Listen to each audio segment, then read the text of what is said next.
Nós vamos começar com a notícia, talvez essa é a notícia mais quente do dia. A Polícia Federal decidiu indiciar o ex-presidente Jair Bolsonaro no inquérito que apura a venda ilegal, eu vou deixar aqui entre aspas, vou destacar para vocês, ilegal de joias no exterior. Além de Bolsonaro, foram indiciados Mauro Cid, Frederic Vassef, Fábio Weingarten e outros 8 nomes. A Polícia Federal concluiu haver indícios dos crimes de associação criminosa, lavagem de dinheiro e apropriação de bens públicos. O relatório deve ser enviado ao ministro do STF. Quem? Adivinhem. Ele. Quem? Raimundo Nonato? Começa com A. Começa com A, que não é de amor.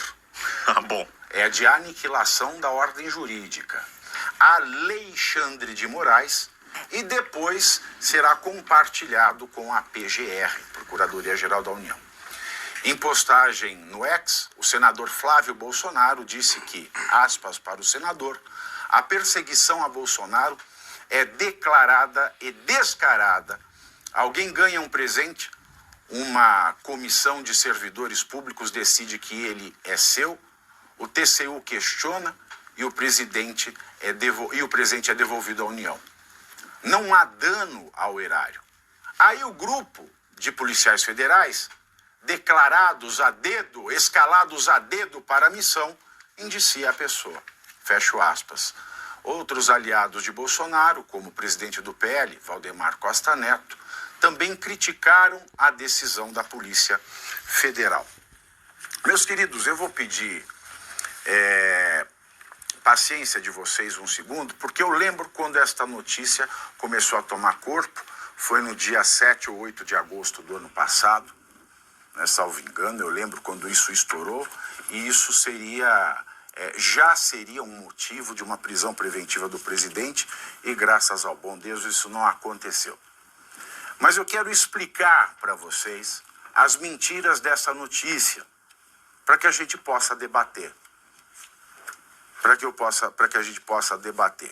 Para quem não sabe, eu não sou só esse tonto, né? Eu sou professor, doutor em Direito, mestre, doutor, e quando essa notícia saiu, eu fiz um parecer extenso, que apresentei inclusive em Brasília. É um parecer que não existia, porque não há estudo sobre esse assunto nas faculdades de Direito. Então prestem bem atenção. Em primeiro lugar, cabe dizer, existem 4 tipos de pessoas, entre pessoas físicas, naturais, seres humanos, e jurídicas, empresas formadas por pessoas naturais, humanas. Existem 4 tipos de pessoas que se remuneram, que ganham dinheiro público. O primeiro grupo é dos agentes políticos. O segundo público dos agentes públicos. O terceiro dos servidores públicos. E o quarto dos empregados públicos. Guardem isso.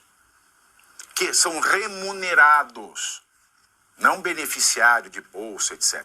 São remunerados, trabalham e recebem como pagamento dinheiro público. Agente político, agente público, servidor público e empregado público. Esses 4. O empregado público, vamos começar de baixo para cima, é um regime especial instituído pela Lei 9.962, que admite, em certos casos excepcionais, pessoas contratadas via CLT para prestar serviços públicos. Depois, nós temos o servidor público.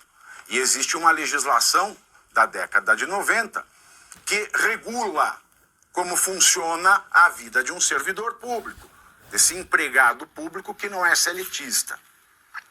O servidor público, vale dizer nesse ponto, ele não pode, a lei proíbe, em hipótese alguma, de ganhar presente. O servidor público não pode ganhar presente nenhum. Não pode receber nada. Uma viagem, um agradinho, nada. Não pode. É um ilícito administrativo. E ele pode perder o cargo. Quem são os servidores públicos? Os servidores públicos são aqueles concursados e, portanto, têm a estabilidade. São aqueles indicados com estabilidade ou não. indicado com estabilidade, ministros do STF, do STJ, do TST, desembargadores federais e assim por diante, concursados, juízes ou qualquer outro da estrutura pública brasileira. Esses são servidores públicos, não podem receber presente. Agentes públicos são, por exemplo, as concessionárias. Eu vou fazer o serviço de água, esgoto, iluminação, tem lá a rodovia, tem uma licitação, a pessoa é concessionária, então ela é um agente público. Geralmente são pessoas jurídicas, empresas. E por fim, os agentes políticos. Quem são os agentes políticos?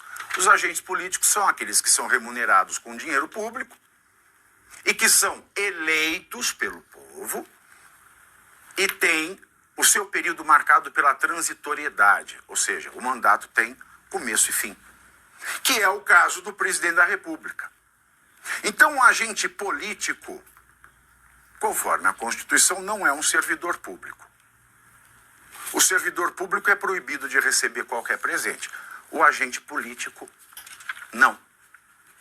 Ministros de Estado, secretários de ministérios, secretários de governadores, presidentes de empresa pública e o presidente da República, não. Isso era assim até o ano 2000. Ano 2000, presidência de Fernando Henrique, ministro da Casa Civil Pedro Parente. Ele faz a resolução da presidência número 3 de 2000 e cria o Código de Conduta da Alta Administração Federal. E ele diz que, ministro, eu falei de ministro agente político, não, agente político é o presidente, é o governador, é o prefeito, é o deputado estadual, o deputado federal, o senador, o vereador. Esses são eleitos pelo povo e têm um mandato. O ministro, o secretário, o presidente de empresa pública é servidor público. Mesmo que nomeado, mesmo que de confiança, ele cai na lei do servidor público e não pode receber presidente. Então quem pode, a princípio?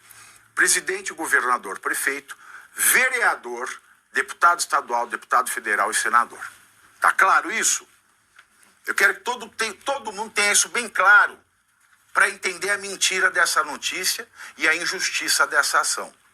E para dizer que a Polícia Federal é uma vergonha porque os seus delegados são concursados com concursos difíceis e não saberem disso é uma vergonha. Bom, em 2000, com a resolução da presidência número 3, que faz o Código de Conduta da Alta Administração Federal, o Pedro Parente, ministro da Casa Civil do Fernando Henrique Cardoso, faz um código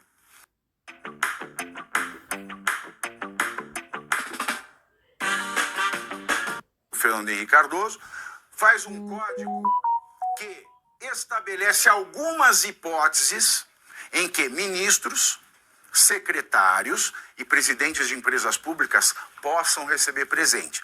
Já que eles são servidores e não podem, algumas situações esse código permite.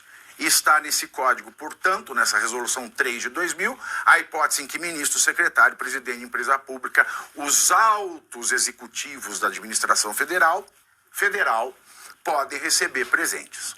Mas esse código não inclui o presidente da República. Ele deixa expressamente fora o presidente da República. Portanto, senhores, o presidente da República, pela legislação, pela Constituição, pode receber o presente que for. Pode ser um broche, uma caneta, um Rolex, um colar cravejado de diamante. Pode, porque a Constituição diz no artigo 5º, ninguém é obrigado a fazer, nem é proibido de fazer qualquer coisa, senão em virtude de lei. E não existe lei que proíba o presidente de ganhar presente e de ficar com ele. Existe uma legislação só que trata de presentes do presidente da República, que é a Lei 8.394 de 91, governo Fernando Collor, que diz que os presentes que um presidente ganha são dele, são privados.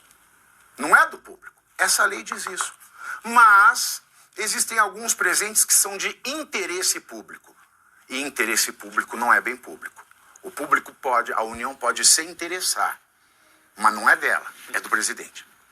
Aí, 11 anos depois, sai o decreto 4.344 de 2002, que define o que é o bem pessoal, privado do presidente que ele ganhou de presente, de interesse público. E esse decreto, ele fala de bens de natureza arquivística, bibliográfica e museológica. Joia e relógio não tem natureza arquivística, bibliográfica nem museológica. Só se fosse o primeiro relógio de pulso inventado. O Cartier se apaixonou pelo Santos Dumont. Eles tinham um caso, não sei se vocês sabiam. E o Santos Dumont, pai da aviação, que inventou, colocou uma pulseira no relógio. E o Cartier lançou. Por isso que se chama Santos Dumont, o primeiro relógio de pulso. Então, se ele tivesse ganho o primeiro relógio inventado pelo Cartier de pulso, teria natureza museológica, mas não é o caso. Mas mesmo assim, se tivesse interesse público, a União tinha direito de preferência. O bem continuava sendo privado do presidente. Ela pode comprar ou não. Então, nesse caso das joias, não pode existir crime, porque não tem lei anterior que o defina. Não pode existir pena, porque não tem prévia cominação legal. Não pode existir inquérito, porque não há crime. Então, tudo isso que estão fazendo com Jair Messias Bolsonaro e todos os arrolados nesse inquérito autoritário, antidemocrático, ilegal, antijurídico, esse verdadeiro golpe contra o Estado democrático de direito, golpe violento, porque a polícia tem o monopólio da força, é uma vergonha.